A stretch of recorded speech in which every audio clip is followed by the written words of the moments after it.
Ikhwah hafizakumullah. Pembahasan kita pada kesempatan kali ini adalah masih melanjutkan tadabbur juz amma. Dan insyaallah kita akan masuk ke dalam surat Al-Qari'ah. Karena pada bulan lalu kita sudah menyelesaikan surat At-Takatsur, maka pada pagi hari ini insyaallah kita akan membahas tadabbur surat Al-Qari'ah. Surat Al-Qari'ah ini Bapak sekalian adalah surat yang ke-101 dari urutan Mushaf Al-Quranul Karim. Kita baca terlebih dahulu. A'udzu billahi minasy syaithanir rajim. Bismillahirrahmanirrahim. Al-Qari'ah mal Qari'ah.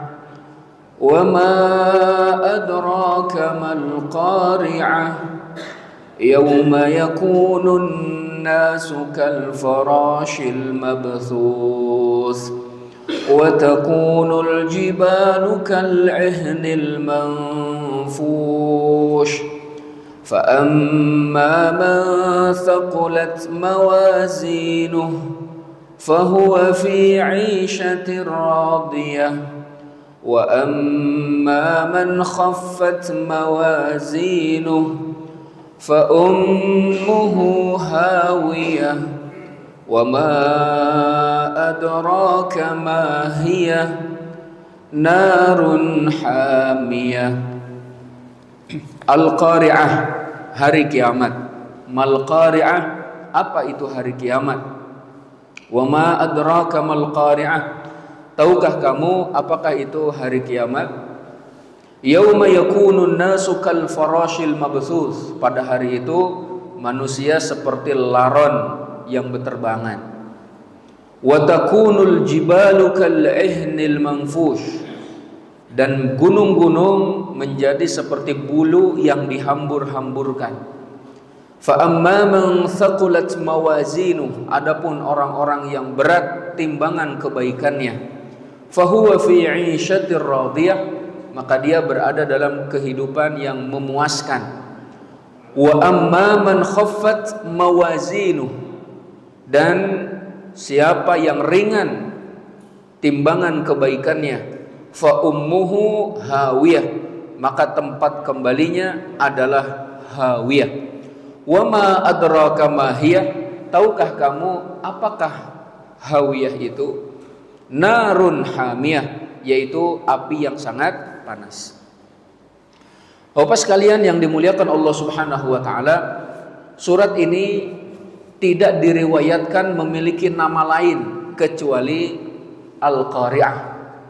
Jadi kalau kita buka berbagai mushaf di berbagai belahan dunia, Bapak sekalian, maka hanya akan mendapatkan surat ini diberi nama Al-Qari'ah.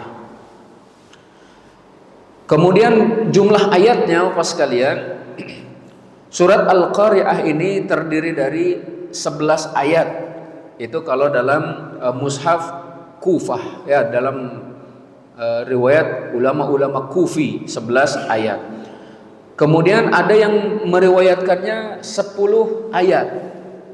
Jadi bukan ditambah ataupun dikurangi seperti yang sering kita sampaikan. Akan tetapi mereka berbeda pendapat di mana akhir sebuah ayatnya.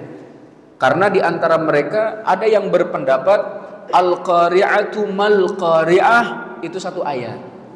Jadi kalau Al-Qari'atu mal Qari'ah satu ayat, berarti Al-Qari'ah jadi 10 ayat gitu. Tapi kalau memisah Al-Qari'ah ayat pertama, mal Qari'ah ayat yang kedua, oh berarti Al-Qari'ah 11 ayat. Walaupun ada juga nanti sebagian para ulama, Bapak sekalian, yang berpendapat bahwa surat Al-Qari'ah ini 8 ayat. Nah itu. Jadi sekali lagi bukan ditambah ataupun dikurangi, tapi mereka hanya berbeda pendapat di mana akhir sebuah ayatnya. Al-Qari'atu mal Qari'atu wa ma adraka mal Qari'ah. Kemudian nanti di akhir ayatnya wa ma adraka ma hiyah narun hamiyah. Nah, sebagian ada yang berpendapat itu adalah satu ayat. Al-ikhwah hafizakumullah, Surat Al-Qari'ah ini tergolong surat Makkiyah, Bapak sekalian, surat yang diturunkan sebelum hijrah dan di Mekkah. Hal ini bahkan disebutkan oleh sebagian para ulama sebagai ijma'. Ijma' para ulama menetapkan bahwa surat Al-Qari'ah tergolong Makkiyah. Seperti disebutkan oleh Ibnul Jauzi, Al-Qurtubi, kemudian Syekh At-Tahir, Ibn Ashur, dan juga yang lainnya. Bisa nanti juga dilihat Bapak sekalian di dalam tafsir As-Sa'alibi, kemudian dalam tafsir Al-Mawardi, dalam tafsir Al-Muharrar Al-Wajiz, ya, Syekh At-Tahir Ibn Ashur. Kemudian dalam tafsir Zadul Masir fi ilmi tafsir, tafsir Al-Qurtubi, tafsir Ruhul Ma'ani, Imam Al-Alusi, Bapak sekalian ya. Kemudian ada Fathul Qadir, Al-Muharrar Al-Wajiz, gitu ya, bukan Syekh At-Tahir Ibn Ashur, tapi At-Tahir Ibn Ashur ini tafsirnya adalah At-Tahrir wa Tanwir. Nah, At-Tahrir wa Tanwir. Kemudian Bapak sekalian, ada hadis dhaif yang menyatakan tentang surat ini. Ada yang menyatakan sebagai keutamaannya, gitu ya, tapi hadis ini menurut sebagian para ulama dhaif. Bagaimana bunyi hadisnya? Ketika Rasulullah Shallallahu Alaihi Wasallam masuk kepada Abu Bakar dan juga Umar, Abu Bakar dan Umar melihat Rasulullah Shallallahu Alaihi Wasallam mulai beruban. Maka Abu Bakar dan Umar merasa sedih melihat hal tersebut. Kemudian mereka bertanya kepada Rasulullah Shallallahu Alaihi Wasallam, "Syibta ya Rasulullah, wahai Rasulullah, engkau sudah beruban?" Maka Rasulullah Shallallahu Alaihi Wasallam menjawab, "Syayyabatni Hudun wa akhawatuha wa alu Hamim wal mursalat wal qari'ah." Yang telah menjadikanku beruban adalah surat Hud. Kemudian yang semisalnya, teman-temannya gitu ya, yang semisal dengan surat Hud. Kemudian Al-Alu Hamim, jadi surat-surat yang diawali dengan Hamim. Semua surat yang diawali dengan Hamim. Kemudian Al-Mursalat dan Al-Qari'ah. Dan ternyata Bapak sekalian yang dimuliakan Allah Subhanahu wa taala, di dalam surat Hud Allah Subhanahu wa taala memerintahkan Nabi Muhammad sallallahu alaihi wasallam untuk istiqomah sebagaimana ulul azmi telah istiqomah. Fastaqim kama umirta, maka istiqomahlah kamu sebagaimana telah diperintahkan kepadamu. Itu yang menjadikan beliau beruban. Kemudian kalau surat Al-Hamim rata-rata berkaitan dengan hari kiamat, apalagi Al-Mursalat dan juga Al-Qari'ah kaitannya dengan hari kiamat Bapak sekalian. Maka inilah yang menjadikan beliau beruban, kata beliau ya, ikhwah fillah. Nah, hadis ini mudtarib Bapak sekalian, guncang ya, ataupun berlainan dengan yang lainnya, karena di dalam riwayat yang ada Bapak sekalian rata-rata tidak menyebutkan surat Al-Qari'ah. Jadi kalaupun ada riwayat lain maka tanpa menyebutkan surat Al-Qari'ah. Al-Hamim wa akhawatuha gitu ya contohnya, ataupun Syayyabatni Hudun wa akhawatuha dan sebagainya itu, namun tanpa menyebut Al-Qari'ah. Alihu hafizakumullah. Kemudian kita masuk ke dalam ayat yang pertama. Allah Subhanahu wa taala berfirman, Al-Qari'ah, hari kiamat. Bapak sekalian, Al-Qari'ah menurut bahasa itu berasal dari kata qara'a. Qara'a gitu ya.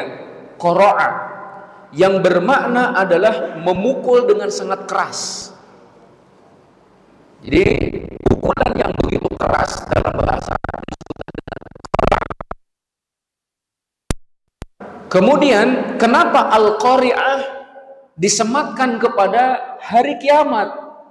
Salah satu nama hari kiamat adalah Al-Qari'ah, karena Al-Qari'ah memekakkan telinga Bapak sekalian, menjadikan mata terbelalak, menjadikan hati sangat takut, baik karena goncangannya, huru-haranya, dan apapun yang terjadi di dalamnya, yang nanti akan kita lihat Bapak sekalian.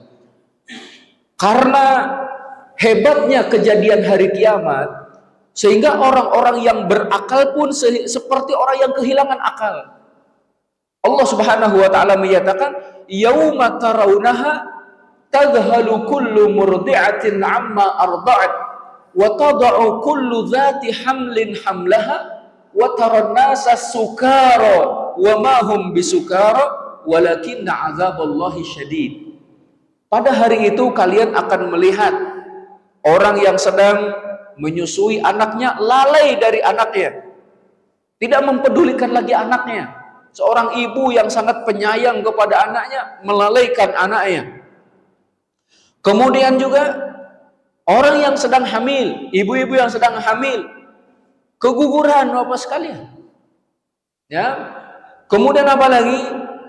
Dan kalian akan melihat manusia pada waktu itu seperti mabuk. Padahal mereka tidaklah mabuk. Hanya saja pada waktu itu azab Allah yang begitu keras. Bapak sekalian yang dimuliakan Allah Subhanahu wa taala, salah satu gambarannya manusia seperti mabuk padahal mereka tidak mabuk. Jadi mereka berusaha untuk berdiri tapi jatuh lagi. Berusaha untuk berdiri tegak, jatuh lagi Bapak sekalian karena kerasnya guncangan pada waktu tersebut. Ketika terjadi tsunami di Banda Aceh Bapak sekalian, tidak lama setelah itu saya ke sana, kemudian ngobrol dengan masyarakat sekitar. Ternyata ada memang dari mereka itu yang bercerita ketika kejadian itu kami berusaha untuk berdiri nggak bisa, katanya gitu. Guncangannya itu ya sebelum terjadi tsunami, guncangan gempanya itu kami mau berusaha berdiri nggak bisa, pusing gitu ya karena kerasnya. Akhirnya kami ini aja tiduran katanya di luar rumah itu, Masya Allah. Kemudian ketika datang air, mereka ada yang lari sekencang-kencangnya ke puncak gunung gitu ya. Melewati bandara, dia lari kencang-kencangnya, Masya Allah. Alhamdulillah dia selamat.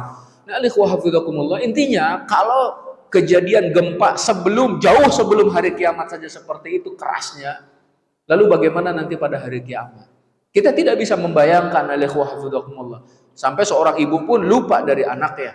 Ya, seorang ibu yang sedang mengandung keguguran dan sebagainya. Maka disebutkan al-qari'ah.